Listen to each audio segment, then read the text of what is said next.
भगवान को जो मंजूर होता है वही होता है। जब भी हम जीवन की राह में निराश या अनिश्चित होते हैं तो हमें याद रखना चाहिए कि हर घटना, हर मोड़ और हर कठिनाई हमारे कल्याण के लिए है। हमारा सच्चा मार्ग भगवान की इच्छा में छिपा है और वह हमें जिस दिशा में ले जाता है वह हमेशा हमारे लिए सबसे अच्छा होता है। नमस्कार दोस्तों, आप सभी का आपके अपने चैनल में स्वागत है। तो चलिए बिना किसी देरी के आगे बढ़ते हैं। आज हम किस कहानी की बात करेंगे? भारत के पश्चिमी भाग में एक गांव था जिसे लोग सुखपुरा कहते थे। यह नाम कभी सही था क्योंकि गांव हरा भरा, खुशहाल और समृद्ध था, लेकिन पिछले 5 सालों में मौसम और परिस्थितियों ने ऐसा करवट लिया कि गांव अब नाम का ही सुखपुरा रह गया है। गांव में एक बूढ़ा आदमी रामकिशोर रहता था।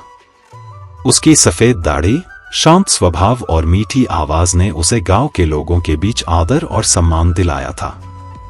रामकिशोर को जीवन के कठिन संघर्षों का अनुभव था और वह अपने ज्ञान से अपने परिवार में सभी की मदद करता था।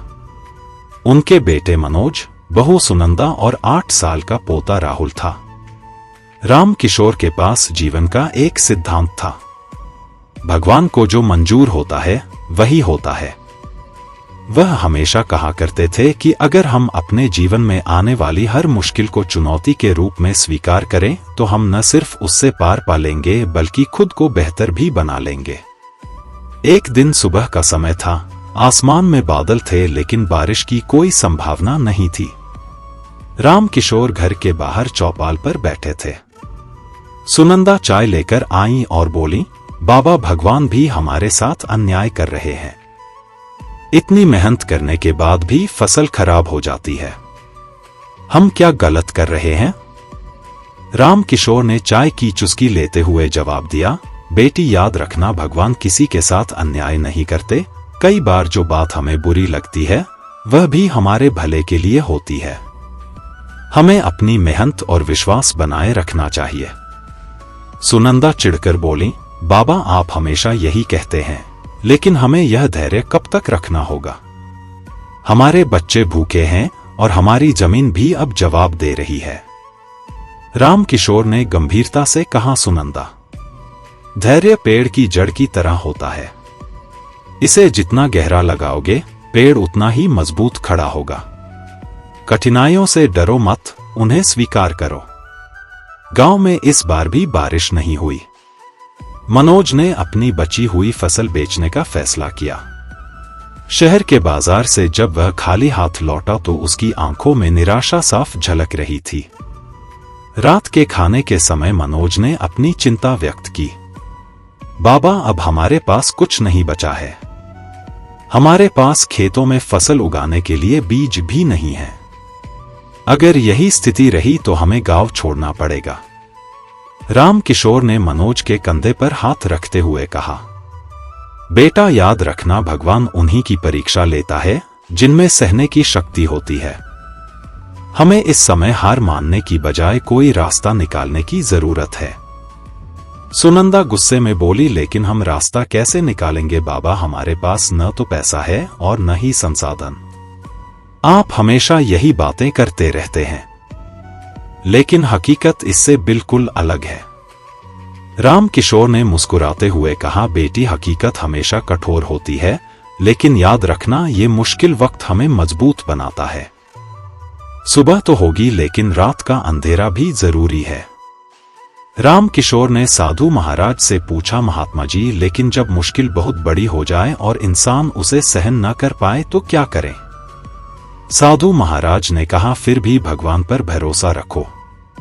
जब नदी में पानी बढ़ता है तो वह खुद ही बहाव को रोकने का रास्ता बना लेती है। साधु महाराज का आगमन हुआ। साधु महाराज का गांव में आना एक शुभ संयोग की तरह था। उनके व्यक्तित्व में एक अद्भुत आकर्षण था और आसपास के गांवों से लोग उनके प्रवचन सुनने आते थे।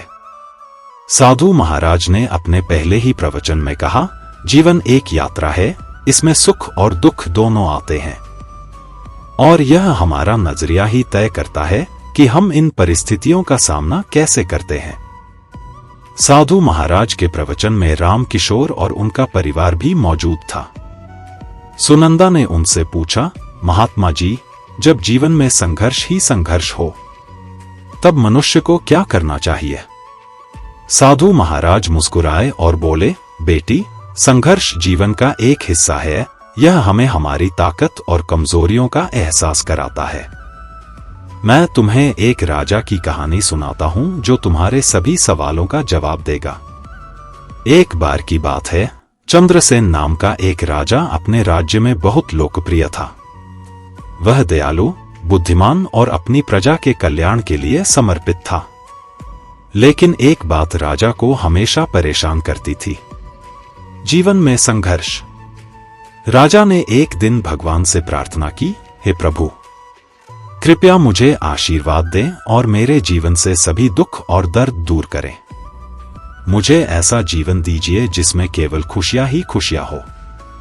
राजा की प्रार्थना सुनकर भगवान प्रकट हुए और बोले, राजन, अगर तुम्हारी यही इच्छा है तो मैं तुम्हें ऐसा जीवन देता हूं, लेकिन याद रखना, इसके बाद तुम अपने पुराने जीवन में वापस नहीं जा सकते। राजा ने तुरंत हामी भर दी। भगवान ने उसे ऐसा जीवन दिया जिसमें कोई संघर्ष नहीं था। हर दिन राजा के पास हर सुख सुविधा उपलब्ध थी। उसे कभी किसी परेशानी का सामना नहीं करना पड़ा। राजा का नया जीवन और विनम्रता। शुरुआत में तो राजा ने अपने नए जीवन का आनंद लिया, लेकिन जैसे जैसे समय बीतता गया उसे लगने लगा कि उसका जीवन अपमानजनक हो गया है। उसने सोचा, ये जीवन बहुत सरल है लेकिन इसमें कोई उत्साह नहीं है। मैं हर दिन एक जैसा ही जीवन जी रहा हूं। हे प्रभु, मैंने सीखा है कि संघर्ष ही जीवन को सार्थक बनाते हैं। सुख का वास्तविक मूल्य हमें तभी समझ में आता है जब हम दुख का सामना कर चुके होते हैं। अब मैं संघर्षों को जीवन का हिस्सा मानकर उनका सामना करूंगा। गांव के लोगों पर कथा का प्रभाव। साधु महाराज की यह कथा सुनकर गांव के लोगों पर गहरा प्रभाव पड़ा।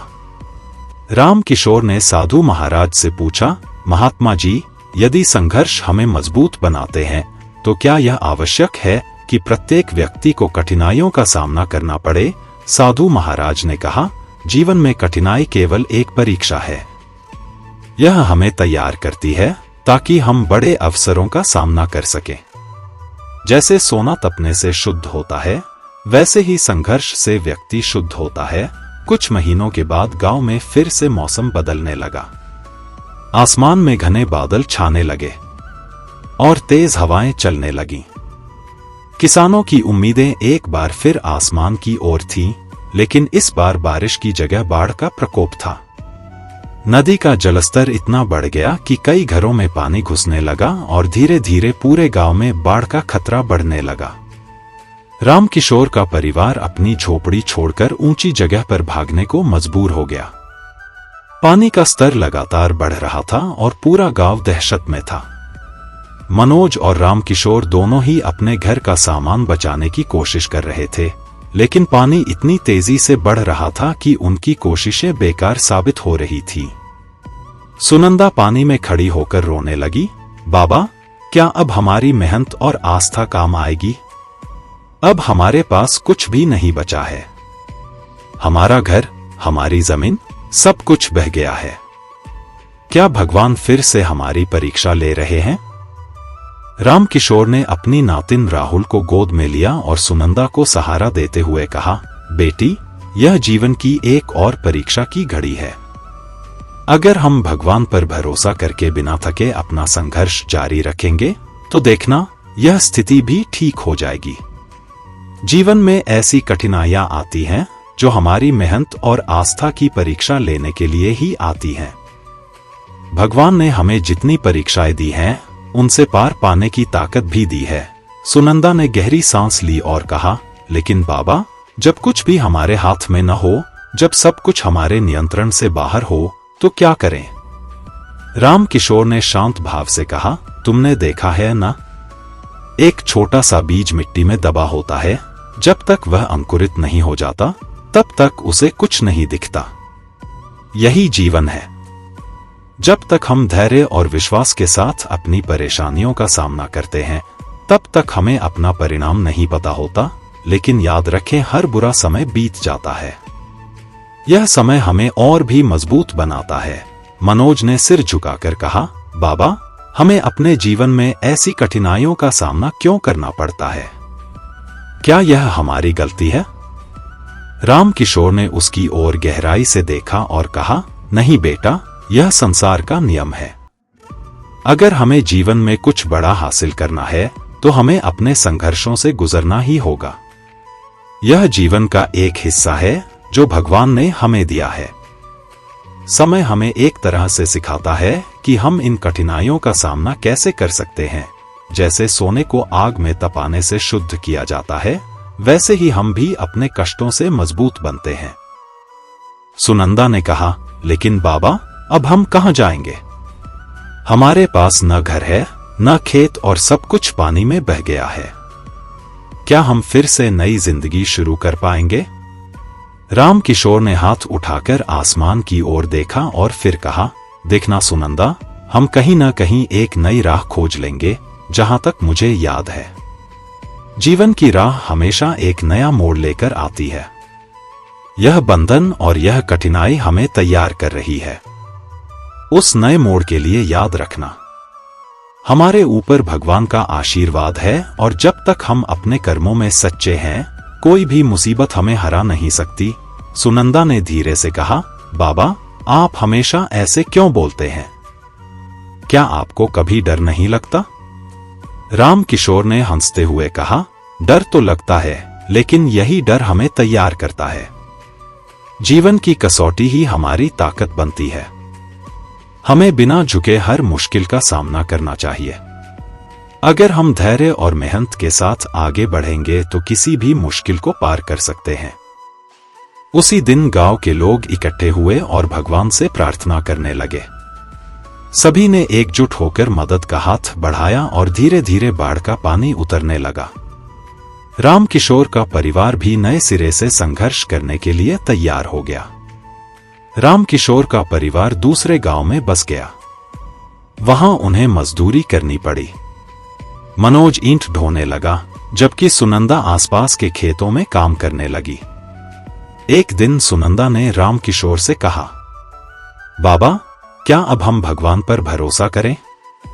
हमारे पास न जमीन है, न मकान, क्या यही न्याय है? राम किशोर ने कहा, सुनंदा, भगवान सबको उसकी मेहनत का फल देता है। हमें इंतजार करना पड़ता है। यह सबक हमें अपनी ताकत पहचानने की सीख देता है। राम किशोर की तबीयत अचानक खराब हो गई। पहले तो उसे हल्का बुखार और सिर दर्द की शिकायत थी, लेकिन जैसे जैसे दिन बीतते गए उसकी हालत बिगड़ती गई। उसे बिस्तर से उठने में भी दिक्कत होने लगी। घर के लोग चिंतित हो गए और मनोज ने तुरंत गांव के डॉक्टर से इलाज कराना शुरू कर दिया। सुनंदा ने राम किशोर को एक के बाद एक दवाइयां दी, लेकिन हालत में कोई खास सुधार नहीं हुआ। एक दिन मनोज ने चिंता जताते हुए कहा, बाबा, क्या यह सब हमारी और परीक्षा लेने के लिए हो रहा है? हम संघर्ष कर रहे थे। दुर्भाग्य हमेशा अस्थायी होता है। जब तक हम मेहनत करते रहेंगे, जीवन पथ पर चलते हुए कभी थकेंगे नहीं। राम किशोर की बातें सुनकर मनोज कुछ देर चुप रहा। फिर बोला, बाबा, आप हमेशा कहते हैं कि कठिनाइयां हमारी ताकत को पहचानने का अवसर होती हैं, लेकिन इस बार मुझे लगता है कि हमारी ताकत पूरी तरह खत्म हो चुकी है। क्या आपका भी उम्मीद रखना सही है? राम किशोर ने गहरी सांस ली और फिर गंभीर स्वर में बोला, बिल्कुल बेटा, यह समय तुम्हारे साहस और धैर्य की परीक्षा लेने का है। जीवन में कई बार ऐसा लगता है कि सब कुछ खत्म हो गया है, लेकिन यही समय है जब हमें और मजबूत होकर खड़ा होना चाहिए। तुम्हारे भीतर एक अपार शक्ति है जिसे तुम तब तक नहीं पहचान सकते जब तक वह तुम्हें पूरी तरह से लड़ने के लिए मजबूर न कर दे। सुनंदा ने अपने आंसू पोंछे और बोली, लेकिन बाबा, हम गरीब हैं। हमारी सारी जमा पूंजी तुम्हारे इलाज में खर्च हो गई है। अब हम और मदद कहां से लाएं? राम किशोर ने सुनंदा की आंखों में देखते हुए कहा, हमारे पास सब कुछ है बेटी। हमारे पास भगवान का आशीर्वाद है और एक दूसरे का प्यार और साथ है। यही हमारी असली दौलत है। पैसा कभी स्थायी नहीं होता, लेकिन हमारे अंदर की ताकत और विश्वास कभी खत्म नहीं होता। हमें हमेशा आगे बढ़ते रहना चाहिए, चाहे परिस्थिति कैसी भी हो। मनोज ने सिर झुकाते हुए कहा, बाबा, हम सब साथ हैं और हम लड़ेंगे। आप ठीक हो जाएंगे। हम भगवान पर भरोसा रखेंगे और अपनी मेहनत जारी रखेंगे। राम किशोर ने मुस्कुराते हुए कहा, अगर आप इसी भरोसे के साथ आगे बढ़ेंगे तो कोई भी मुश्किल आपको अपने रास्ते से नहीं डिगा सकती। याद रखें, जब तक हम अपना काम करते रहेंगे, भगवान हमें कभी अकेला नहीं छोड़ते।